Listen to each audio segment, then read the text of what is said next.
At the last council meeting, I had stated that I would be motioning to lower the mayor's pay. Many people chose to run with the narrative that I was going to lower his pay or motion to lower his pay because of his falsified information regarding the threats to his family.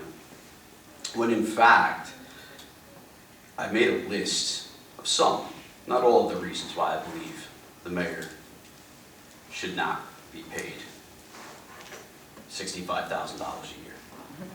For instance, he sued the town. He sued the town of Phillipsburg under false pretenses. He's encouraged lawsuits and has assisted in placing the town as a liability. He has called out our municipal clerk. He has called our municipal clerk demeaning names based upon the testimony of his former campaign treasurer last June. He's threatened the municipal clerk's employment in 2017 by making the statement, "Your council president will not be here next year to determine your tenure." He is admittedly engaged in an altercation with resident Faley prior to a council meeting over a personal matter and acted unethically. His words were altercation, not mine, and that was provided to me in a text message that the mayor sent to his former campaign treasurer, which we took hold of during our ad hoc committee last June. He had written a letter to resident Liz Paulus's place of employment, identifying himself as an elected employee, and requested that she be disciplined for submitting an Oprah request to Alpha Borough.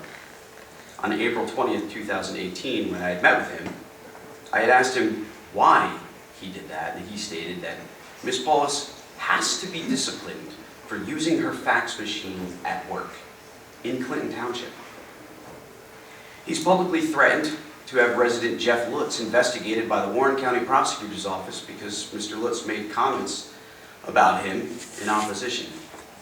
The mayor stated that he was doing so because you cannot just say a mayor did something wrong.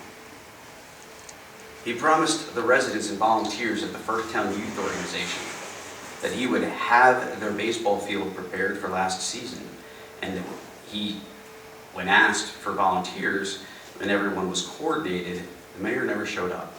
He left those volunteers on that field. They called me. I didn't have a key to the box. I tried to call the mayor, but he didn't answer. The following week, those volunteers came to our council meeting, upset, and rightfully so, and they had asked us for our help. This council unanimously volunteered to work with the First Town Youth Organization to prepare that field so those kids could play. The mayor then ordered the chief of police to call myself and had threatened to have every council member arrested for preparing a field for a public youth organization. When I had asked under what charge, Chief Stetner had stated, "I don't know, I have to look it up." He has sent threatening emails and text messages to all members of council. He's publicly and personally attacked all of council, with the exception of Councilman Davis, on his social media pages. He's accused Councilman Lutz of stalking him. He's accused Councilman McVeigh of being hired to torment him. He's accused me of photoshopping photographs of him on political cartoons. He's referred to Councilwoman DiGirolamo as a B word for her stance on the police department being located at Corliss Avenue. He illegally obtained a liquor license for Pork Roll Palooza 2 despite the issuing authority's decision. He's attempted to control the Oprah process and has made reference to having certain requesters investigated. He's made personal threats towards certain members of council and their families. He's made false accusations towards members of council, former members of council, former Mayor Gloria Decker, former Mayor Harry Wine, Housing Director Paul Rummerfield, New Jersey GOP Chairman Doug Steinhardt, and the list goes on. He's lied continuously to the public regarding grants and loans that were never procured. We learned that in the last budget meeting. He's placed the town at a wage and hour liability twice.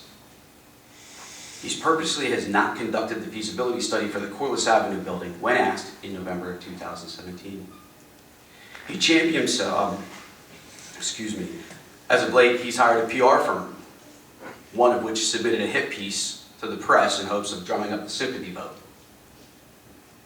He champions himself as the reason that we were designated the Opportunity Zone, but that feat is not attributed to him in any way. In fact, I had a meeting with the gentleman responsible for that Opportunity Zone designation, and it was not our mayor. He has refused to enforce ordinances legally passed by council, which is his sworn duty.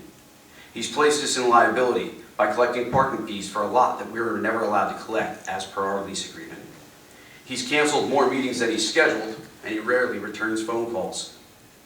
He refuses to hire a BA that's not politically connected and did not hire the inspector this governing body allocated for in 2018 to inspect the dilapidated properties. In fact, he struck up a personal relationship with a local slumlord, and an email released recently reveals possible solicitation for the mayor's favorable treatment, not unlike the email note which indicated the possibility of illegal activity. He spent more money in 2 years than any previous mayor, and he still continues to do so. He's missed more than half of our council meetings, and he has many excuses for why he's missed them. He didn't contribute nor attend a budget meeting when he committed to do so. He's unprofessional, unethical, in every sense of the word. And I'm sure that there's so much more and that I could be here all night.